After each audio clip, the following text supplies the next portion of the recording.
1 kilo मिरचीपासून Kolhapuri कांदा लसूण मसाला चटणी बनवायची आहे।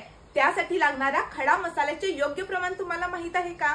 आता तुषार मसालेमध्ये आहे चटणीसाठी लागणारा खडा मसाल्याचा स्पेशल पॅक, म्हणजे परफेक्ट प्रमाणातील खडे मसाले आता एकाच बंच मध्ये। खडा मसाला स्पेशल पॅक मध्ये कोणकोणते मसाले आणि ते किती प्रमाणात आहेत ते पाहूया। धने 250 ग्रॅम, खोबरे 250 ग्रॅम, तीळ 125 ग्रॅम, जिरे 125 ग्रॅम, मोहरी 50 ग्रॅम, हळकुंड 25 ग्रॅम, मेथी 25 ग्रॅम, बडीशेप 25 ग्रॅम, लवंग 10 ग्रॅम, दालचिनी 10 ग्रॅम, बदाम फूल 10 ग्रॅम, काळी मिरी 10 ग्रॅम, शहाजिरे 10 ग्रॅम, रामपत्री 10 ग्रॅम, जायपत्री 10 ग्रॅम, तमालपत्री 10 ग्रॅम, हिरवी वेलची 10 ग्रॅम, मसाला वेलची 10 ग्रॅम, जायफळ 10 ग्रॅम, दगडफूल 10 ग्रॅम, खडा हिंग 10 ग्रॅम, खसखस 10 ग्रॅम, त्रिफळ 5 ग्रॅम, नाकेशर 5 ग्रॅम।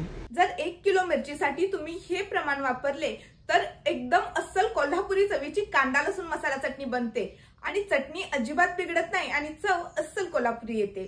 तर आत्ताच ऑर्डर करा हा तुषार मसालेचा परफेक्ट प्रमाणातील स्पेशल खडा मसाल्यांचा पॅक।